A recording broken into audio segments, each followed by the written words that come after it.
Okay, welcome back to class, and as is tradition, we will start with, if you have any questions, comments, concerns over last class, I invite you to bring those forward now and we can discuss them, and if not, then we'll get ready to move on into today's stuff. Anybody have anything they want to bring forward?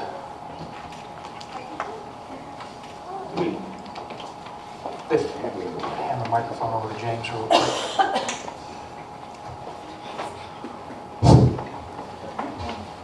As most of you know, that Shirley and I went through about 28 years of a daily prayer situation with Clifford Washburn, okay?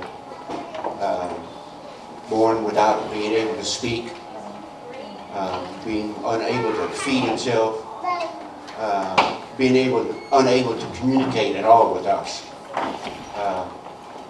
We didn't know whether he was feeling bad or whether he was feeling good, whether he was hurting.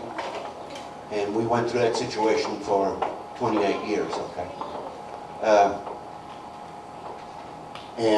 Until you have lived in a situation like that, it's really hard to understand how the parents and grandparents and everyone feels around them, okay?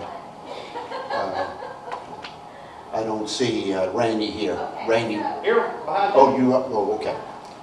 Randy knows fairly well because they made a number of trips to Catherine's house to pick up Clifford to haul him to the hospital, okay? And so until you deal with something like it, it's really hard to understand what it does to a family. To us, for I would say the first 8 to 10 years, we would pray. I would pray on a daily basis, and I know Shirley did too. Give Clifford some relief.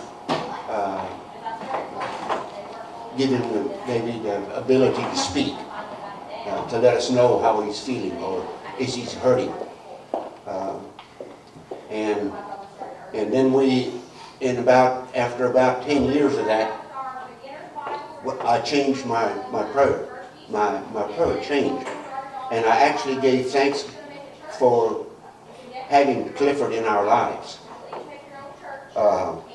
He taught us so much about our blessings, okay? And so anyway, I just want to let you tell everybody that we actually became thankful for having him in our family, because nothing teaches you like a situation like that does. Wow. Thank you for sharing that. Almost don't want to go on now and just say quit. Because that's a very powerful testimony. That's right. Thank you, James, for sharing that.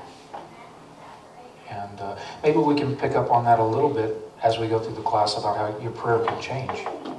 Because we talked about last time as a conversation with God, that this is what prayer is. It's a back and forth. And so, part of that back and forth conversation may be that over time we realize that God is leading us to another type of prayer. And that may be the case. So thank you for sharing that and get into that. Appreciate that. Does anybody else have anything they'd like to bring forward? I took the liberty of putting together a little bit of a recap of what we learned last time from the scriptures. And I think this kind of grasped it. If I'm wrong and I missed something, let me know, because we're going to try to put that together and kind of at the end of this, of Bible reading and stuff, kind of put together this kind of understanding of prayer and what scripture teaches us about that. So if I missed something, let me know. Please email me, text me, so I can make sure to get it in. But I think after last week, these 5 things kind of came through in our conversation. That prayer is a private matter. It doesn't call attention to one's self. 2, prayer is not about finding the right or an abundance of words. 3, God already knows what you need. 4, there's a public manifestation of prayer. While it is done in private, it does move in towards the public. And then 5th, there is a deep connection to one's trust in God. Did I miss anything? Is that accurate, kind of what we kind of covered last week? Okay, so that's kind of the summary we're going to base on, and we're going to keep on moving through some more Bible stories on prayer. We'll get to story number 3 next, and it's from Matthew 26, 36 through 41. Fascinating prayer here. Then Jesus went with the disciples to a place called Gethsemane, and he said to his disciples, "Sit here while I go over there and pray." And he took with him Peter and the two sons of Zebedee, and began to be grieved and agitated. Then he said to them, "I am deeply grieved, even to death. Remain here and stay awake with me." And going on a little further, he threw himself on the ground and prayed, "My Father, if it is possible, let this cup pass from me, yet not what I want, but what you want." Then he came to the disciples and found them sleeping, and he said to Peter, "So could you not stay awake with me 1 hour? Stay awake and pray that you may not come into the time of trial. The spirit indeed is willing, but the flesh is weak." Again he went away for the second time and prayed, "My Father, if this cannot pass unless I drink it, your will be done." So,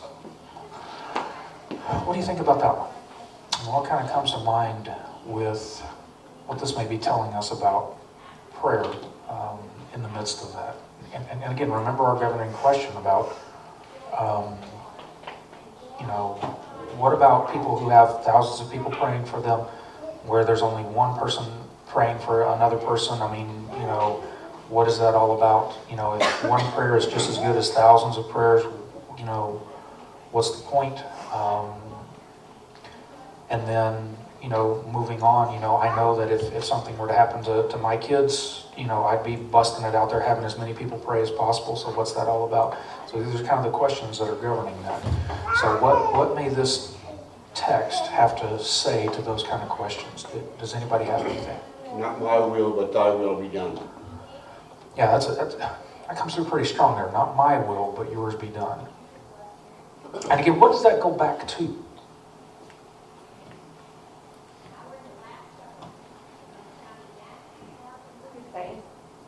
Your faith, your trust in God, right?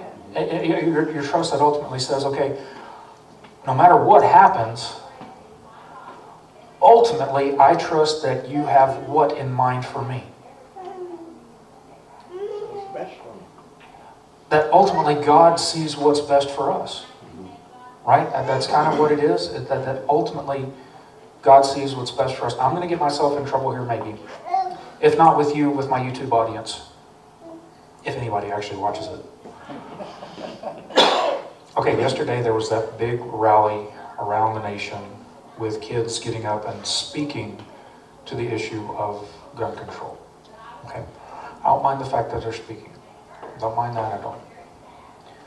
But on another level, one of the presenters got up and basically said, our parents don't know how to use democracy, our parents don't even know how to do this kind of stuff, so we're the ones who have to show them and do this. That statement bugged me. That statement bugged me. Why? To me, it shows no real respect for their parents, Or elders. the elderly, what the elderly can provide. And when I say elderly, I mean someone with more life experience, I guess is what you call it. Yeah. Well, I'll go one step further. Give her the mic. One of the things that's bothering me the most, since you brought it up, one of the things that's bothering me the most with the gun control and the violence and that is how politicians get involved. But the biggest thing is no one's looking for guidance for God to help us make some decisions here and looking at mental health. Our big thing is not the gun, I always think, is it gun control? But you're not looking at its mental health issues and what has this nation done for those people, because there's nothing being done for the mental health issues. But then it always goes back to, you don't see much prayer there. You don't see much God give us guidance, or you don't see pastors as part of that, church as part of that, I guess. Anyway, I'm not seeing it how I think you would have seen it, or should have been seeing it. The pastors have gotten involved with it and what have you, but unfortunately I think that clergy tend to fall on ideological lines. Yeah. rather than really truly seek the guidance of what could be. And I think for me, as I look at this and I look at the situation, this is a complex problem. Exactly. There's not a one- This is not a simple ideal, okay? It's very, very, very complex. And in its complexity, and it's similar to this deal of prayer. I mean, as we're tackling this subject, and you think about those governing questions, those are very complex questions, aren't they? It's not a simple answer. It's not we can come up with all of these things and be completely, totally resolved with it and fix the problem. This is something majorly complex. And that means we have to tap into wisdom that goes beyond us. And so, again, what I think and what bothers me about some of the things that were said is, and believe me, there's part of me that resonated with that kind of comment because I used to be young once too, particularly coming out of seminary and what have you. I wanted to be respected. I wanted people to take what I said seriously. But in some ways, I didn't know a dadgum thing. And in a lot of ways, I still don't. I still have a lot to learn, a whole lot to learn. And so for me, I value very, very highly those who have a different set of understandings than I do. I value those who have been around longer. I value those who have wisdom that they have gleaned from life. And to say, well, from here up here, they don't know anything, and we only have to rely on this over here. To me, that is extremely dangerous. Because even Jesus said, look, not what I want, but what you want.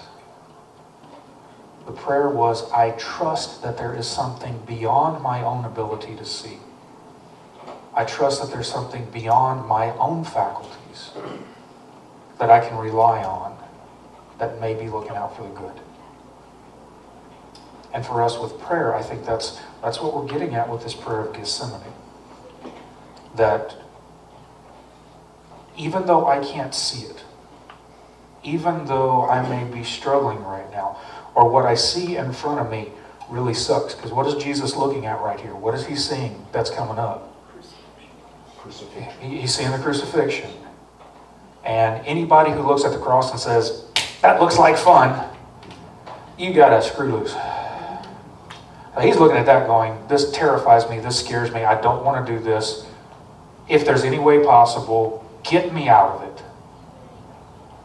But I trust that if this is where I'm going, if this is what's going to happen, I trust that ultimately, you've got it covered. I think that's something to think about. Anybody have anything they'd like to add? Going back to the kids, I watched very, very little of that, and the ones that I watched, they were more encouraging school safety, safety in the school. It wasn't so much gun control that I heard them speak. Mm-hmm. That led to that. They were talking about safety in their schools. Yeah. Yeah, and I think that's a legitimate issue we can talk about at some point in time, it's just those voices you don't always hear, because when you start watching the news and stuff like that, you get the ones that are kind of outrageous and what have you. So thank you for bringing that in there. Appreciate that, Herbie. Are we ready to move on to the next lesson? I think the next one's another really important one. Mark 9, 14 through 29. Now, what has just happened here is Jesus, Peter, James, and John have gone up on the mountain, and they've gone through the transfiguration. So Jesus, Peter, James, and John are coming down off of the mountain. Verse 14, and when they came to the disciples, they saw a great crowd around them and some scribes arguing with them. When the whole crowd saw Jesus, they were immediately overcome with awe, and they ran forward to greet him. And he asked them, what are you arguing about with them? Someone from the crowd answered him, Teacher, I brought you my son. He has a spirit that makes him unable to speak. And whenever it seizes him, it dashes him down, and he foams and grinds his teeth and becomes rigid. And I asked your disciples to cast it out because they could not do so. He answered them, you faithless generation. Remember, faithless can be also translated trustless. You generation that has no trust. How much longer must I be among you? How much longer must I put up with you? Bring him to me. And they brought the boy to him. When the spirit saw Jesus, immediately it threw the boy into convulsions, and he fell on the ground and rolled about, foaming at the mouth. Jesus asked the father, how long has this been happening to him? And he said, from childhood. It has often cast him into the fire and into the water to destroy him. But if you are able to do anything, have pity on us and help us. And Jesus said to him, if you are able, all things can be done for the one who believes, trusts. Immediately the father of the child cried out, I believe, help my unbelief. I'm going to be a little persnickety on here. I think that should be, I trust, help my distrust. I'll tell you why in a minute. When Jesus saw that the crowd came running together, he rebuked the unclean spirit, saying to it, you spirit that keeps this boy from speaking and hearing, I command you, come out of him and never enter him again. After crying out and convulsing him terribly, it came out, and the boy was like a corpse, so that most of them said he is dead. But Jesus took him by the hand and lifted him up, and he was able to stand. When he had entered the house, his disciples asked him privately, why could we not cast it out? And he said to them, this kind can come out only through prayer. So, very, very interesting story. Do you have any initial thoughts on it? What might it be telling us?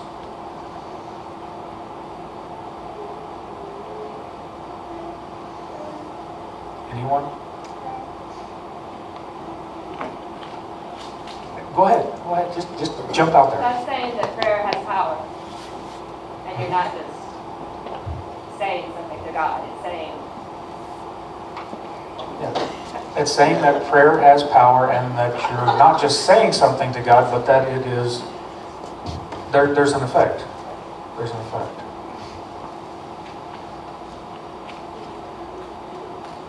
But,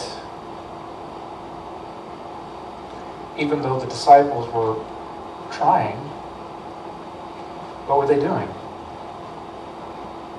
They weren't really possibly believing or trusting that they have that power to do that. Yeah. We heard none of that now. That they weren't really trusting that there was the power to do that. And that's why I want to go back to that dad's statement. And I want to change it a little bit from, I believe, help my unbelief. Because when you believe something, you can believe it, and think it and what have you.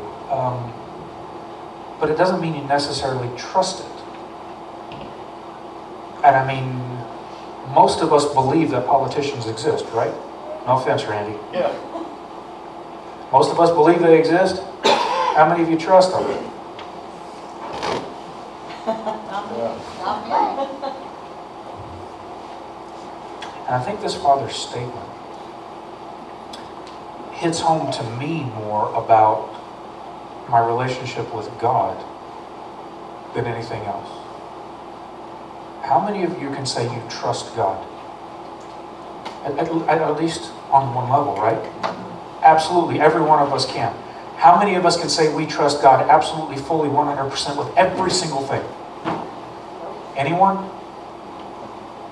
Do you see how I trust, help my distrust? Do you see that's right where we're at as people? Do you see how that's right where we're at when it comes to prayer?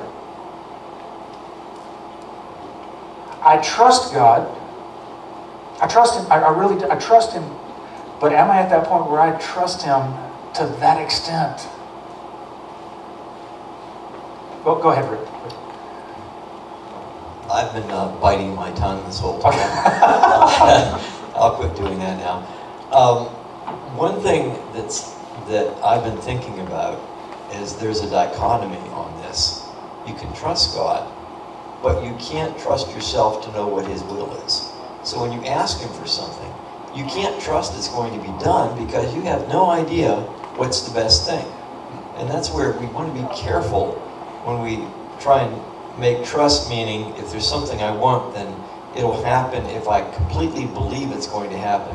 I mean, in that case, what you're saying is I've got to control God. Yes. So, okay, I just want to Absolutely. clear that up. No, oh, perfect. That is a fantastic statement. Because I think it plays into this, because I think, you know, when you get to this thing of I believe it, help my unbelieve it, and you get into, you know, some of the television preachers and the things that if you just believe enough, if you just have enough faith, if you just believe enough, and that's their way out. Because if it doesn't come to fruition, well then you don't have enough faith. It's your fault. And if you would have had enough faith, it would have come to fruition. Now that's garbage. Because I think what Scripture is teaching us right here is that on one level we do have faith, we do believe, but we never have enough. We're never fully there. And we need that continual relationship with God and building in that relationship with God over our lifetimes so that what increases? The trust in God increases over our lifetimes. We never fully get there. And so why do you think Jesus says that kind can only come out with prayer? What does prayer help us establish? What does prayer help us build? Our relationship and trust with God, because in our prayer we are continually seeking God's will. We are continually going to Him and saying, as Jesus said before, you know, not my will but thine be done. I'm going to put my trust in you. I'm going to trust that you're going to see me through. I trust that no matter what happens, eventually we're going to get there. And I may have a really difficult time seeing it. But then, you know, and have you ever had that happen to you? Have you ever had that happen to you in your life where you're sitting there going through this situation, you're going, this really, really sucks. This is really, really god-awful and horrible. And, you know, I need some kind of resolution. I need something like that. And it doesn't come. You're frustrated, you're angry, you're ticked off. All of those things are happening. And then 5-10 years later sometimes you turn around and look and you go, holy smokes. Now I see what happened and how something came to fruition. Your story about Clifford, James. Have you ever had that happen to you? And what does your trust in God do at that moment? What could you say your trust in God did, James? Could you hand him a microphone, please? I mean, he kind of stood up like, I got something to say now. I read something 30 years too late, okay? And that was Martin Luther's story of what his opinion of what prayer was. Okay? That you should ask God for something once or twice, okay? And then believe it's going to happen, okay? Trust God that it's going to happen. Otherwise, you're just wasting God's time. Okay? That was more or less what Martin Luther. That's what Martin Luther was saying, okay? And I realize that. I realize that now. I should have realized it much earlier. I did not, you know, it didn't dawn on me. I should have had this class 30 years ago. Okay? Almost before you were born, but anyway. I'd have been 14. But thank you. But I think, you know, I think what we're getting at is, you know, as your trust increases, you know, through your relationship, through your time in prayer, then you're better able to know what to pray for, how to pray for. You're better able to conceive of God's will. And this is why I highly respect those who have been praying for many, many years, because they have the insights into that I don't. And so it's helpful to get in and share and visit with those kind of things. So for me, this story right here is very, very important. It really helps me see, number one, that I do trust God, and we shouldn't be ashamed of that. But number two, we're never in that relationship where we need to be yet.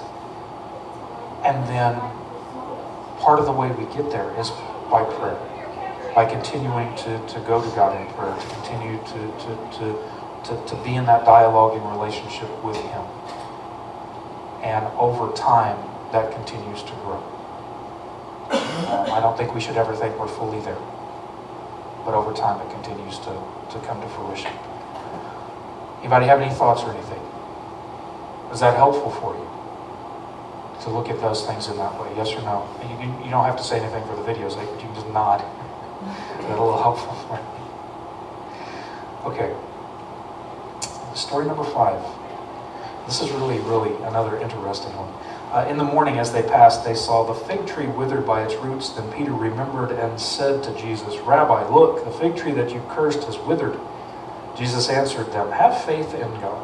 Truly I tell you, if you say that this mountain be taken up and thrown into the sea, and if you do not doubt in your heart, but believe that what you say will come to pass, it will be done for you. So I tell you, whatever you ask for in prayer, believe that you have received it, and it will be yours. Whenever you stand praying, forgive, if you have anything against anyone, so that your Father in heaven may also forgive you your trespasses." I didn't mean to throw that monkey wrench in there, but I did anyways. Thoughts?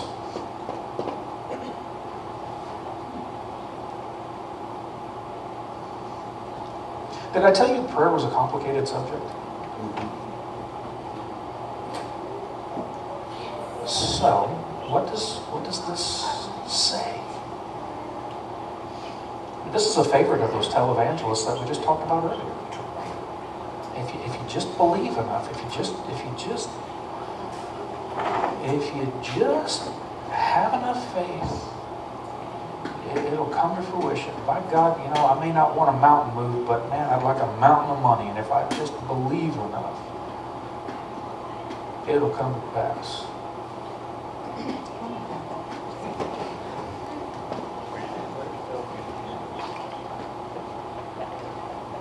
Okay, some of this, I'm sitting here thinking, but in reality, some of this has to do with what you're praying for, I think. Because it's stating, pray and it will come to pass. Well, I'm sitting here thinking, how many times have you prayed? A prime example would be you're having stuff, say, conflict at work.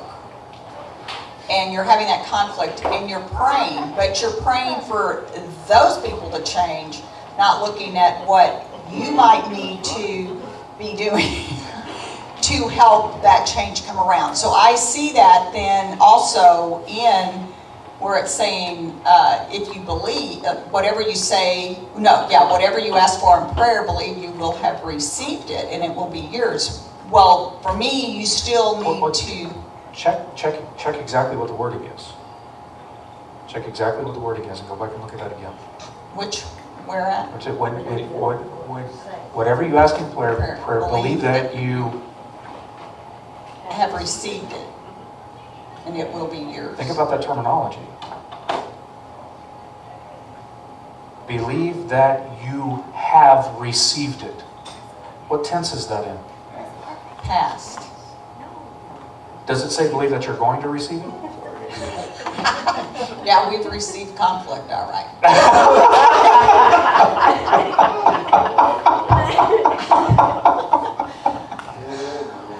I think I'm struggling here a little bit because I always think of there's also, you're saying what you do. I think we don't know how to pray though sometimes. Oh, we'll get to that too. Okay. Because I'm like, wait a minute, you can pray all you want, but if you're not, if you're praying selfishly, like it's all for you and not for anybody else. Which really is interesting because what then does Jesus link that to? Forgiveness. Is that what you Look said? at that. Yeah, look at that. Yeah. You just led into it perfectly, Debbie. Okay, well. You just led into it perfectly. But isn't that interesting, though? That when this is linked, what Jesus links it right into is forgiveness. Whenever you stand praying, forgive if you have anything against anyone, so that your Father in heaven may also forgive you your trespasses. Isn't it interesting that he links it to that stuff with prayer? Because if that's the case, the prayer of forgiveness, and we just went through a long sermon series on forgiveness, is forgiveness a selfish act? I mean, on one level it might be because we know it has benefits, but I mean, when you think about what forgiveness is paying the cost for somebody else hurting you. Is that a selfish act? It's a horribly painful act at times.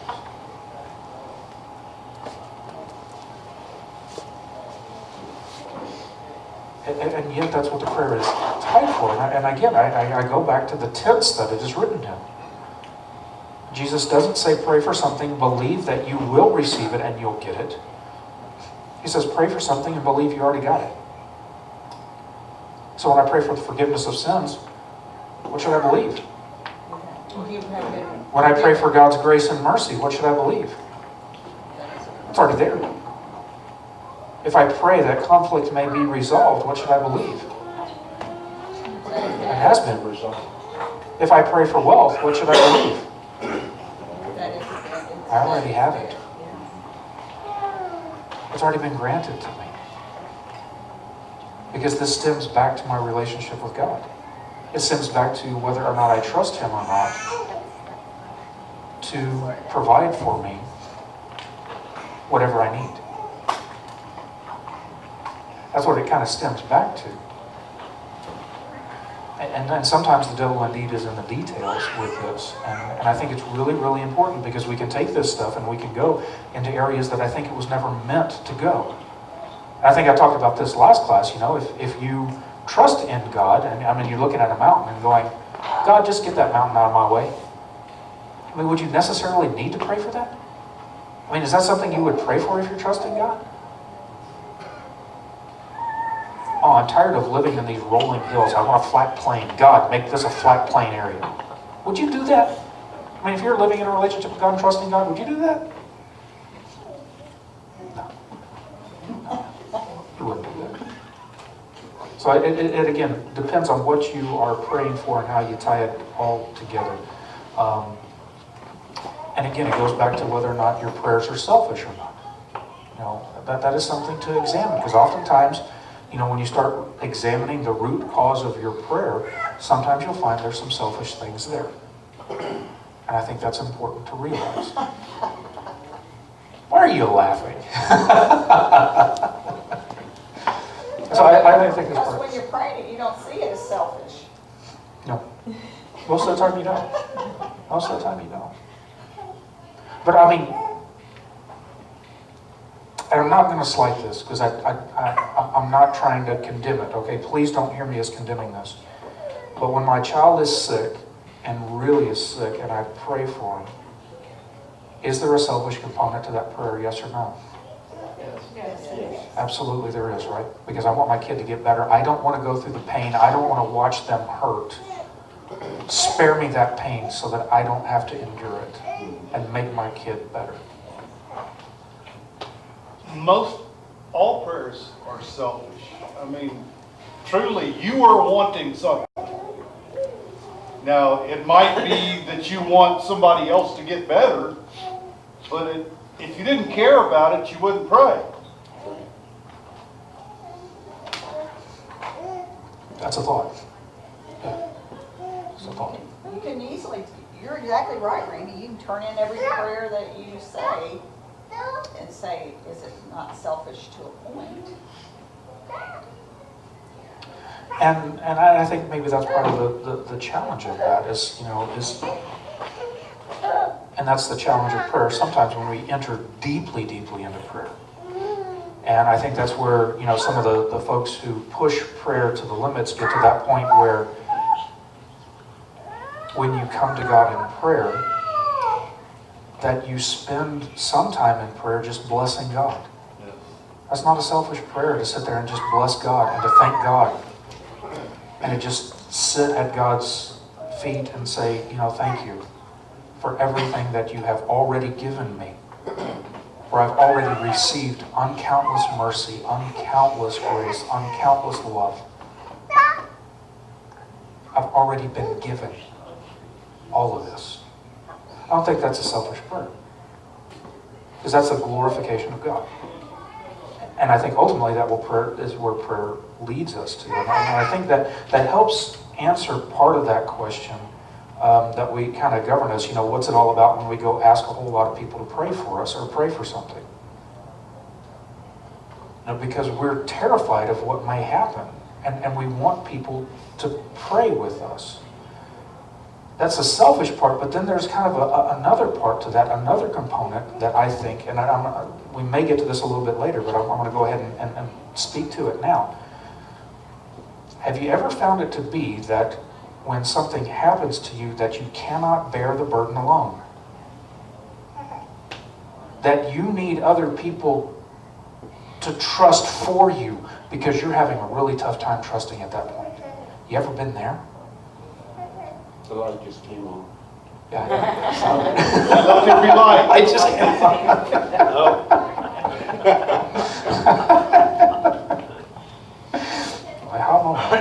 So perhaps, yes, there's a selfish component to that, but there's also that sense of the Christian community that comes together that says, I can't do this on my own. I need other people to pray with me. I need other people to pray for me. I need other people to bring this before God because I'm having a really, really difficult time handling it on my own. And that's where the church comes in, man. And that's where the church can be a thing of beauty because the church becomes that system of support that says, right now you may have a really hard time praying. You may have a really hard time trusting. You may have a really hard time believing. But you know what? I'll believe for you. I'll pray for you. I'll lift this up for you because you're having a tough time right now. And that can be a beautiful thing when that starts happening in the community. Thoughts? But do you see how the Christian community can work in that and work in prayer? It would be a wonderful thing. Wonderful thing. Okay, are we ready to move on? Now we're going to go to Luke 18. I'm going to throw another curveball. Because this is truly a curveball. Jesus told them a parable about their need to pray always and not to lose heart. He said, in a certain city there was a judge who neither feared God nor had respect for people. And in that city there was a widow who kept coming to him and saying, grant me justice against my opponent. For a while he refused, but later he said to himself, though I have no fear of God and no respect for anyone, yet because this widow keeps bothering me, I will grant her justice so that she may not wear me out by continually coming. And the Lord said, listen to what the unjust judge says. And will not God grant justice to his chosen ones who cry to him day and night?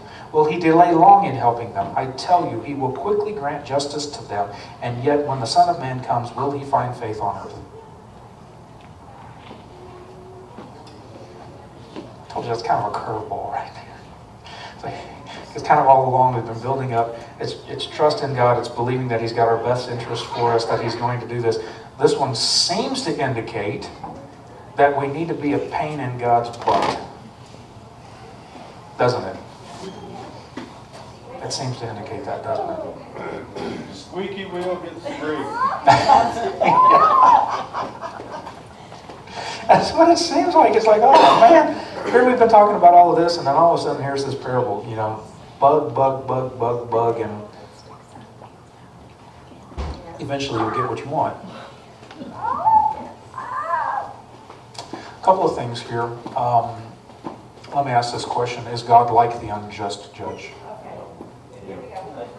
Jesus is pretty clear on that, isn't he?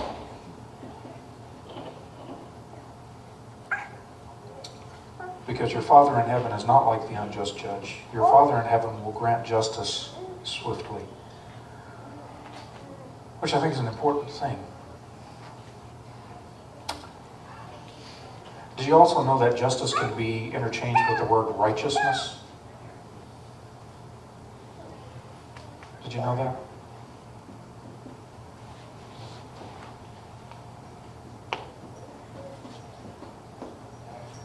Something to think about in the midst of that. I'm not going to resolve this one totally. I think it's something for us to think about. I think it really is something for us to think about when it comes to our prayer life. That we can go to God over and over and over again. We can do that. Um,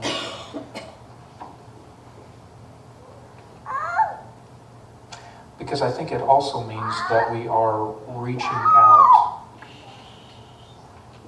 trying to build our trust.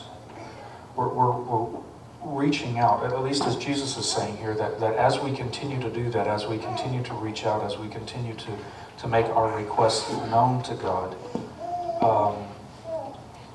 we believe that He is the one who can do something about it. And sometimes we believe He's the only one that can do something about it. I mean, if a loved one is diagnosed with terminal cancer and there's no surgery or chemotherapy that'll touch it, who is the only one that can truly bring healing? And do we just say, okay, we're done? This is an impossible situation. You're the only one who can grant this. You're the only one who can bring this to fruition. You're the only one who can bring healing. Do I continue to go to God and say, hey, look, you're the only one who can do it? Do I continue to put my trust in Him and saying that, you're the only one who can bring this to fruition. You're the only one who can handle this. Or do I just throw my hands up and stop?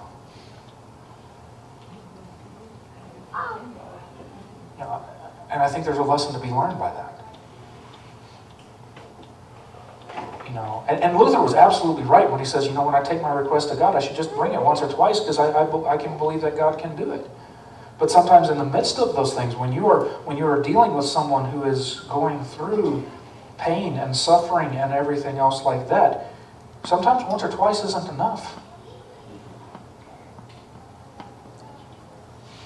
I mean, James, you said you prayed for 10 years. No, 18 years. 18 years before your prayer changed. Right. Before my prayer changed. But anyway, I guess what I need to say is that sometimes God answers your prayer in a way that you don't even realize. Okay? It's just like the family situation became much better because of this church. They built the Washburn home, which made everything much better for Catherine, okay? To take care of Clifford. And so anyway, there was hundreds of answers to our prayers, but we didn't realize it until all of a sudden it came together. Okay. Right. Thank you. Thank you. Really appreciate that comment. Herbie, you got it? I mean, we had Alan here, he helped, okay? And some of the other people here, Ron Waldrop, he was a major player in that, that helped put this on. We became a family. The church became a family. Herbie wrote all the articles that got us thousands of donations to build this house, okay? Yeah. Which, to put her in a house that had no payments on it was just tremendous. I mean, it just kept coming in, okay? It was almost a situation where we couldn't stop it. It just kept coming, okay? Yeah, you're right. Okay. Herbie, thank you, James. Is anybody familiar with the book, The Prayer of Jabez? The book? And in that book, it tells you to continually pray because there's so many blessings out there that are available if you just ask for them. I don't know how valid that is or anything, but that's what the book is based on. Yeah, and I think that book was an interesting book. Personally, it's a very short prayer in the Old Testament. Going to break with this. Oh no, I don't have. I'm not connected to the internet. I'm going to pull that up real quick. Hopefully.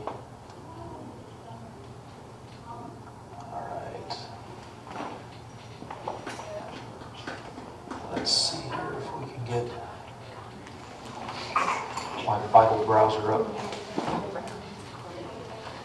And I'm going to read the prayer to you, and then we'll have a little bit of fun discussing it.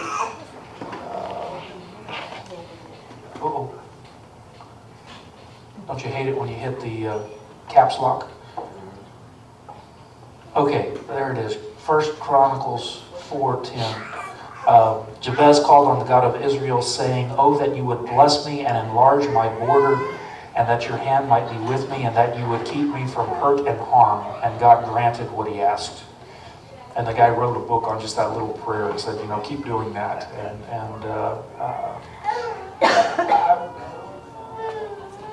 I'm going to say this. If you ask God to enlarge your border, he may actually grant you that. And you may be regretting that at some point. And the guy who wrote the book said, this is great stuff, but you know what? Sometimes God does enlarge your border. And oftentimes it's not without hurt, and sometimes definitely with harm. Because we can see in at least in the New Testament with Jesus, that sometimes the prayer for God's will takes Jesus to the cross. It took the disciples to martyrdom, because they were proclaiming the gospel. So it's really interesting that prayer right there that comes up. So anyways, just a little bit on that one. Any other thoughts or questions on that?